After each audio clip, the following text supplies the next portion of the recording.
Hello दोस्तों, प्रेम से बोलो हर हर महादेव की जय।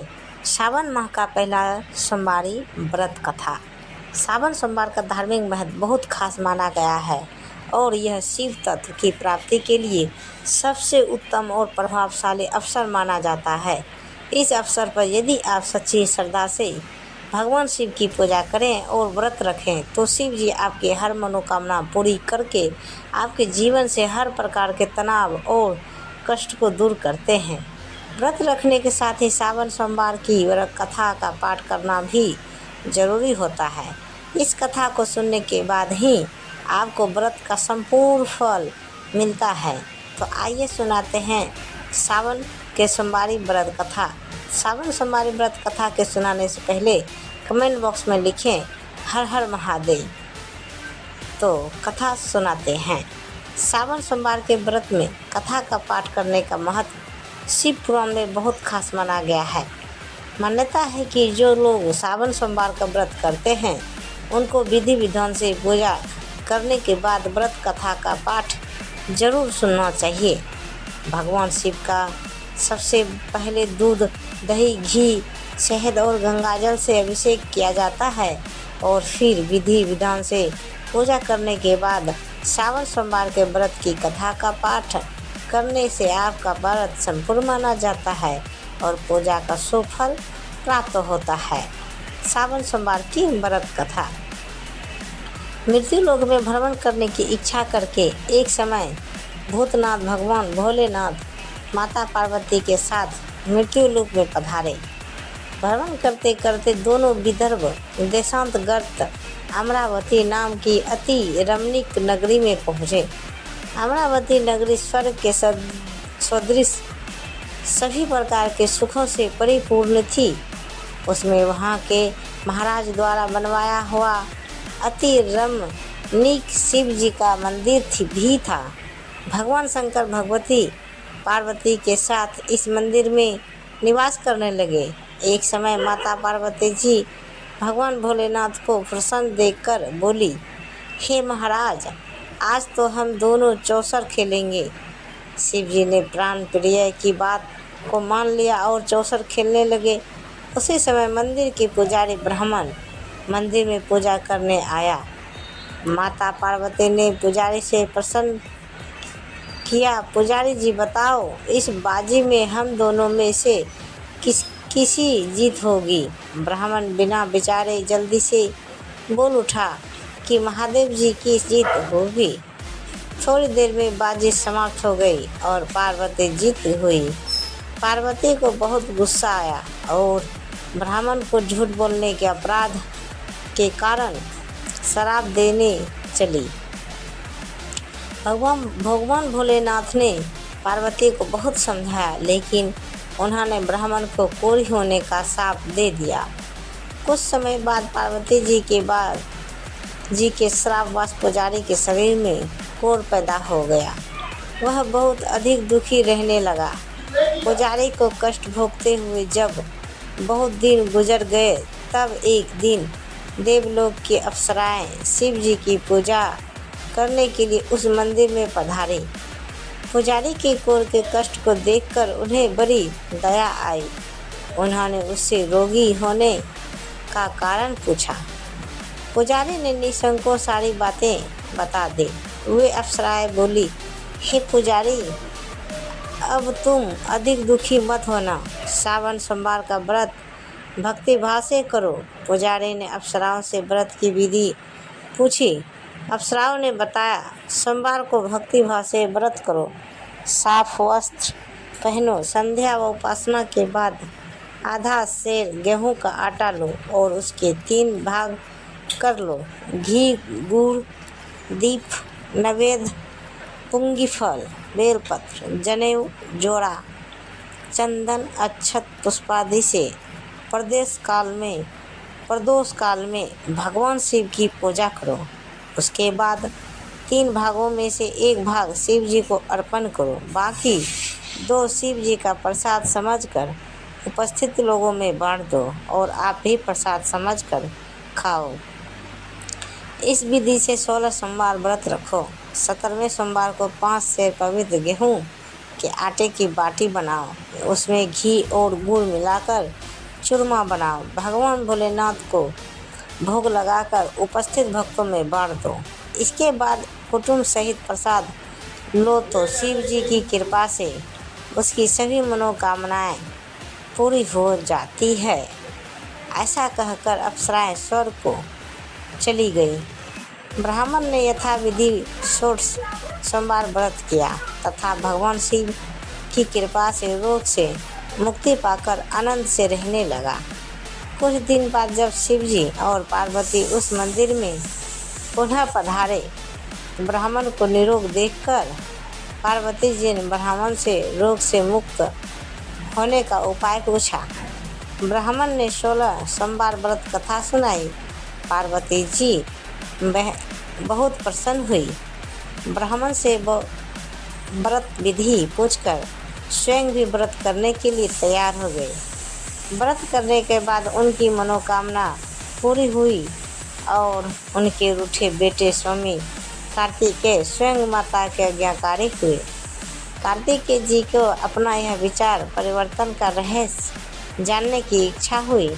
वे माता से बोले, हे माता, आपने ऐसा कौन सा उपाय किया जिससे मेरा मन आपकी ओर आकर्षित हो गया? पार्वती जी ने वही षोडश सोमवार व्रत कथा की कथा उनको सुना दी। कार्तिकेय जी के कहा, इस व्रत को मैं भी करूँगा क्योंकि मेरा प्रिय मित्र ब्राह्मण बहुत दुखी दिल से परदेश गया है। मेरी इसमें मिलने की बहुत इच्छा है। कार्तिकेय जी ने भी इस व्रत को किया और उनका प्यारा मित्र मिल गया। फिर मित्र ने इस आकस्मिक मिलन का भेद पूछा तो कार्तिकेय जी बोले, हे मित्र, हमने तुम्हारे मिलने की इच्छा करके 16 सोमवार का व्रत किया था। अब तो ब्राह्मण मित्र को अपने विवाह की बड़ी चिंता हुई। उसने कार्तिक जी से व्रत की विधि पूछी और यथाविधि व्रत किया। व्रत के प्रभाव से जब वह किसी कार्य से विदेश गया तो वहाँ के राजा की लड़की का स्वयंवर था। राजा ने प्रण किया था कि जिस राजकुमार के गले में सब प्रकार से श्रृंगारित हथनी माला डालेगी, मैं उसी के साथ अपनी प्यारी बेटी का विवाह कर दूंगा। शिव जी की कृपा से वह ब्राह्मण भी उस स्वयंवर को देखने की इच्छा से राजसभा में एक और जाकर बैठ गया। नियति समय पर हथनी आई और उसने जयमाला उस ब्राह्मण के गले में डाल दी। राजा ने अपनी प्रतिज्ञा के अनुसार बड़ी धूमधाम से अपनी कन्या का विवाह उस ब्राह्मण के साथ कर दिया और ब्राह्मण को बहुत सा धन दौलत सम्मान देकर संतुष्ट किया। ब्राह्मण सुंदर राजकन्या पाकर सुख से जीवन व्यतीत करने लगा। एक दिन राजकन्या ने अपने पति से प्रश्न किया, हे प्राणनाथ, आपने ऐसे कौन सा भारी पुण्य किया था जिसके प्रभाव से हथनी ने सब राजकुमारों को छोड़कर आपको वरण किया? ब्राह्मण बोला, हे प्राण प्रिय, मैंने अपने मित्र कार्तिकेय जी के कथन अनुसार 16 सोमवार का व्रत किया था, जिसके प्रभाव से मुझे तुम जैसी रूपवान पत्नी की प्राप्ति हुई है। इस व्रत की महिमा सुनकर राजकन्या को बड़ी हैरत हुई। वह भी पुत्र की कामना करके इस व्रत को करने लगी। शिव जी की दया से उसको गर्भ से एक अति सुंदर, सुशील, धर्मात्मा और विद्वान पुत्र उत्पन्न हुआ। माता और पिता उस देव पुत्र को पाकर अधिक प्रसन्न हुए और उसका लालन पालन अच्छी प्रकार से करने लगे। जब पुत्र समझदार हुआ तो एक दिन उसने अपनी माता से प्रश्न किया कि हे माँ, तुमने कौन सा व्रत और तप किया है जो मेरे जैसा पुत्र तुम्हारे गर्भ से उत्पन्न हुआ? उसकी माता ने 16 सोमवार की व्रत कथा पुत्र को बताई। पुत्र ने सब तरह के मनोरथ पूरे करने वाले इस सरल व्रत को सुना तो वह भी राज्याधिकार पाने की इच्छा से हर सोमवार को यथाविधि यह व्रत करने लगा। व्रत शुरू करने के बाद एक देश के वृद्ध राजा के दूतों ने आकर उसको राजकन्या के लिए वरण किया। राजा ने अपनी बेटी का विवाह ऐसे सर्वगुण संपन्न ब्राह्मण युवक के साथ करके बड़ा सुख प्राप्त किया। वृद्ध राजा के दिवंगत हो जाने के बाद इसी ब्राह्मण को सिंहासन पर बैठाया गया, क्योंकि दिवंगत राजा का कोई पुत्र नहीं था। राज्य का उत्तराधिकारी होकर भी यह ब्राह्मण पुत्र 16 करता रहा। जब 17वां सोमवार आया तो विप्रपुत्र ने अपनी प्रियतमों से पूजन सामग्री लेकर शिव पूजा के लिए शिवालय में चलने को कहा, परंतु उसकी पत्नी ने उसकी आज्ञा की परवाह न की। 10 दासियों द्वारा सब सामग्रियां शिवालय में भिजवा दी, परंतु स्वयं नहीं गई। जब राजा ने शिव जी का पूजन समाप्त किया तब आकाशवाणी हुई, हे राजा, अपनी इस रानी को राजमहल से निकाल दे, नहीं तो यह तेरा सर्वनाश कर देगी। यह आकाशवाणी सुनने के बाद राजा के आश्चर्य का ठिकाना न रहा।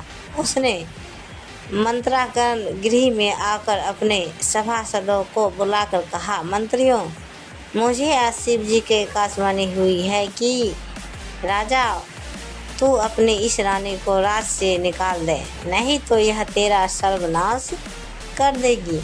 राज्य के मंत्री और सभासद आदि सब विस्मय और दुख में डूब गए, क्योंकि जिस कन्या के कारण उसे राज्य मिला था, राजा उसी को निकालने की बात कह रहा था। यह कैसे हो सकता है?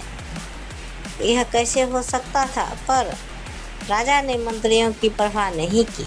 उसने अपनी पत्नी को राजमहल से निकाल दिया। रानी दुखी हृदय से भाग को कोसती हुई राज्य से बाहर चली गई। बिना पदतरान, फटे हुए वस्त्र पहने, भूख से दुखी हृदय से भाग को कोसती हुई चली जा रही थी कि उसकी अचानक एक करुण बुढ़िया से भेंट हुई, जो सूत काट कर बेचने जाती थी। रानी की करुण दशा देखकर वह बोली, चल तू मेरा सूत बिकवा दे, मैं बूढ़ी हूँ, भाव करना नहीं जानती हूँ। यह बात सुन रानी ने बुढ़िया के सिर से सूत की गठरी उतारकर अपने सिर पर रख ली। थोड़ी देर के बाद आंधी आ गई और बुढ़िया का सूत पोटले सहित उड़ गया। बेचारी बुढ़िया पछताती रह गई। उसने रानी को अपने से दूर रहने को कहा। इसके बाद रानी एक तेली के घर गई तो शिव जी के प्रकोप के कारण तेली के सभी मटके उसी क्षण चटक गए। तेली ने भी रानी को अपने घर से निकाल दिया। बहुत से दुख उठाती रही रानी एक नदी के किनारे गई तो नदी का सारा जल सूख गया। उसके पश्चात रानी एक जंगल में गई। वहाँ सरोवर में पानी पीने गई तो उसके हाथ का आसपास होते ही सरोवर का नीलकमल के समान जल असंख्य कीड़ोमय होकर गंदा हो गया।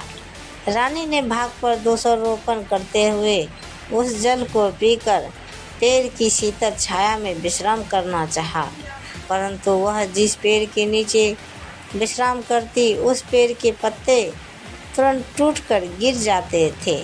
वह सरोवर जलाशय की ऐसी दशा देख गौ चढ़ाते ग्वालों ने अपने गोसाई जी से, जो उस जंगल में स्थित मंदिर में पुजारी थे, उनको यह बात बताई।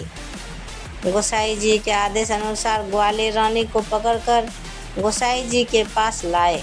रानी की मुख कांति और शरीर शोभा देख गोसाई जी जान गए कि यह अवश्य ही कोई विधि की गति की मारी कुलीन स्त्री है। पुजारी रानी से कहा, पुत्री, मैं तुमको अपनी पुत्री के समान रखूँगा। तुम मेरे आश्रम में आकर रहो, मैं तुम्हें किसी प्रकार का दुख नहीं होने दूंगा। गोसाई जी के वचन सुनकर रानी को धीरज हुआ। वह आश्रम में रहने लगी।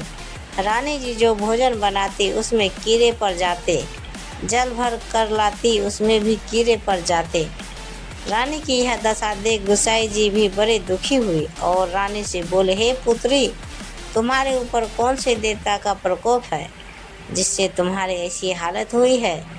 पुजारी जी की बात सुनकर रानी शिवजी महाराज के पूजन का बहिष्कार की बात बताई तो पुजारी जी शिवजी महाराज की अनेक प्रकार से स्तुति करते हुए रानी शिव बोले कि पुत्री, सब मनोरथ पूरे करने वाले 16 सोमवार व्रत को करो, उसके प्रभाव से इस कष्ट से मुक्त हो सकोगी। गोसाई जी की बात मानकर रानी ने 16 सोमवार व्रत किए। 17वें सोमवार को विधि विधान सहित पूजन किया। उस पूजा के प्रभाव से राजा के हृदय में विचार आया कि रानी को गए हुए बहुत समय बीत गया, ना जाने कहाँ कहाँ भटकती होगी, उसे ढूंढना चाहिए। फिर क्या था, यह सोचकर राजा रानी को तलाश करने के लिए राजा ने चारों दिशाओं में दूत भेजे। वे दूत रानी को तलाश करते करते हुए गोसाई जी के आश्रम पहुँचे। वहाँ रानी को पाकर उनसे रानी को अपने साथ ले जाने का आग्रह करने लगे, परंतु गोसाई जी ने मना कर दिए। दूत चुपचाप वापस लौट आए और राजा को रानी का पता बतलाया। रानी का पता पाकर राजा गोसाई जी के आश्रम में गए और उनसे कहा, महाराज, जो देवी आपके आश्रम में रहती है वह मेरी पत्नी है। शिव जी के प्रकोप के कारण मैंने उसको त्याग दिया था। अब मैं भोलेनाथ की कृपा से उसे लेने आया हूँ। कृपया मुझे अपनी पत्नी को साथ ले जाने की आज्ञा दे। यह सुनकर गोसाई जी बड़े प्रसन्न हुई। उन्होंने रानी को राजा के साथ जाने की अनुमति दे दी। राजा बड़ी प्रसन्नता से रानी को महल में लेकर आया। सारे राज्य में उत्सव मनाया गया और चारों तरफ प्रसन्नता की लहर दौड़ पड़ गई। सारी प्रजा ने अपने रानी के आने पर खुशियां मनाई। राजा और रानी फिर नियम पूर्वक 16 सोमवार के व्रत का पालन करते हुए बहुत समय तक आनंद पूर्वक भूलोक में निवास करते रहे। अंत समय में दोनों को मोक्ष स्वर्ग की प्राप्ति हुई। इस प्रकार जो मनुष्य सावन का सोमवारी व्रत को श्रद्धापूर्वक करता है, उसकी सभी मनोकामनाएं भगवान शिव जी की कृपा से पूर्ण होती है और उसे मोक्ष की प्राप्ति होती है। तो प्रेम से बोलिए हर हर महादेव की जय। तो दोस्तों, ये कहानी आप सबको कैसी लगी कमेंट बॉक्स में हमें ज़रूर बताइए और कहानी को पूरा सुनने के लिए धन्यवाद, शुक्रिया। तो ऐसी ही कहानी सुनने के लिए हमारे चैनल को अभी तक जो भी सब्सक्राइब नहीं की है, प्लीज़ वो हमारे चैनल को सब्सक्राइब करें और वीडियो को लाइक ज़रूर करें। धन्यवाद। तो दोस्त, मिलते हैं अगले वीडियो के साथ। तब तक बाय बाय दोस्तों। जय हिंद।